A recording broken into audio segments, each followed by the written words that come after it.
Alors, pour commencer, au niveau des plans, vous allez pouvoir partir de tout ça.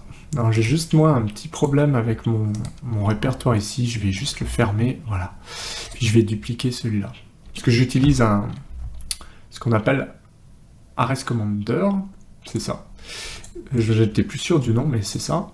Et du coup, vous voyez, ça me permet en fait simplement de créer des onglets pour les retrouver. Voilà.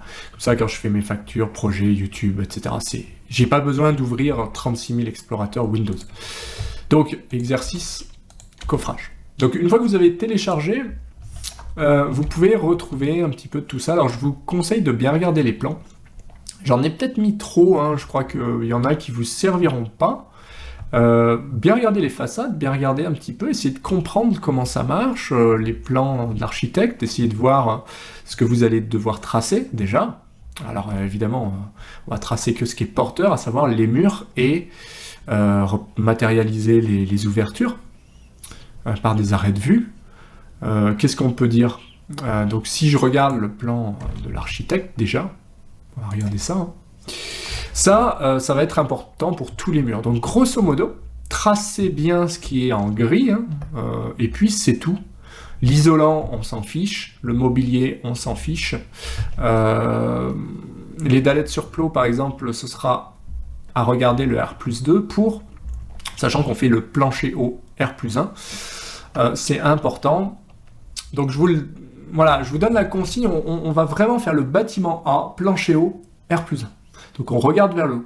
Ce qui fait que là, le plan de l'architecte, lui, il regarde vers le bas. D'accord?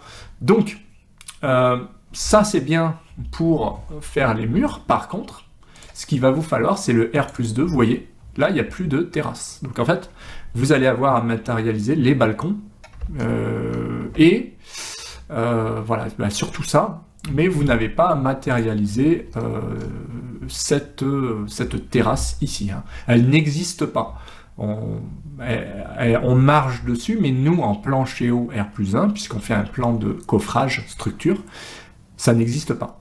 Donc, vous voyez, d'où l'importance de naviguer entre le R+1 pour les murs et le R+2 pour les impacts et les balcons, voilà, tout ce qui est impact, hein, en fait. Y compris arrivée d'escalier, ouais, c'est ça, au départ d'escalier plutôt, de l'étage suivant.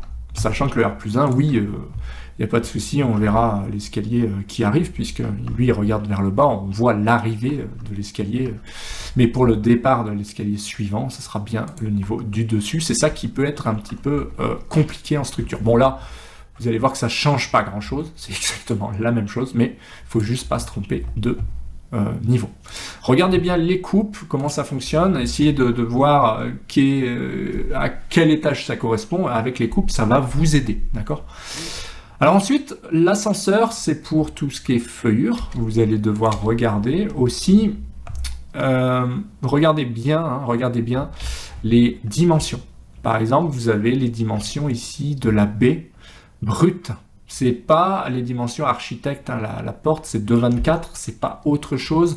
Faites attention aux détails de feuillure, je vais pas tout vous donner, mais c'est à vous de bien regarder ça. Pareil pour les menuiseries, vous allez devoir ne pas tenir compte du plan architecte, en tout cas un petit peu, mais ce qui fait foi, ce sont les menuiseries extérieures et intérieures. C'est ça qui compte. Donc, même si l'architecte dit qu'il y a 1 mètre, si le menuisier intérieur veut 1,02 m, ce sera 1,02 m et pas 1 mètre. Ça, c'est important quand on intègre des détails. Les réservations, c'est pareil. Alors, réservation du plombier, ce sera bien ce plan-là. Vérifiez bien, là on sera en plancher au R+1, pas de souci. Par contre, l'électricien, lui, il travaille comme l'architecte, il regarde vers le bas en général, et donc, c'est pour ça qu'on prend le R+2 pour mettre sur le R+1. Donc intégrez bien, je vous le conseille, en référence externe, tous ces plans-là. Tous ceux qui sont en DWG, en général, ils sont là pour être intégrés, y compris pour l'architecture.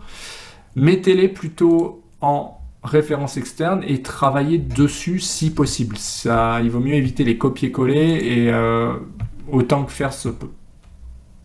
Les escaliers, ça va être de la vérification. Est-ce que les escaliers, ils rentrent dans les trémies, enfin dans la cage d'escalier, est-ce que ça correspond ou pas?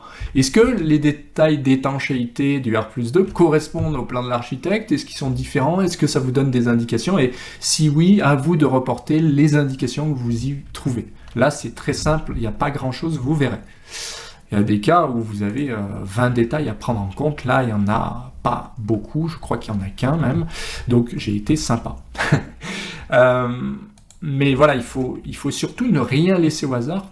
Il faut vraiment regarder tous ces éléments-là et être sûr que vous partez bien du plan architecte. Ensuite, vous intégrez le reste, à savoir les menuiseries. Vous faites dans l'ordre que vous voulez, hein, mais il ne faut rien oublier. Il ne faut pas oublier des réservations, il ne faut pas oublier de passer les réservations de l'électricien, de vérifier les escaliers, l'étanchéité, etc., etc. Et par la suite, je vous donnerai le corrigé. D'accord? Ça, moi je l'ai mis dans mon dossier, mais pour l'instant, vous, ce que vous avez, c'est plutôt ça. D'accord? Donc voilà, moi je ne vous ai pas encore mis ça. Je suis en train de le faire en même temps, ça me permet de rien oublier. Et vous voyez, du coup, moi, ce que je fais, c'est que si je mets envoyer vers, bam, eh bien, j'aurai bien mon corrigé qui sera là. Et donc, ce sera l'étape d'après, vous pourrez télécharger le corrigé une fois que vous avez terminé. Voilà, bon courage à vous et à très vite. À tout de suite.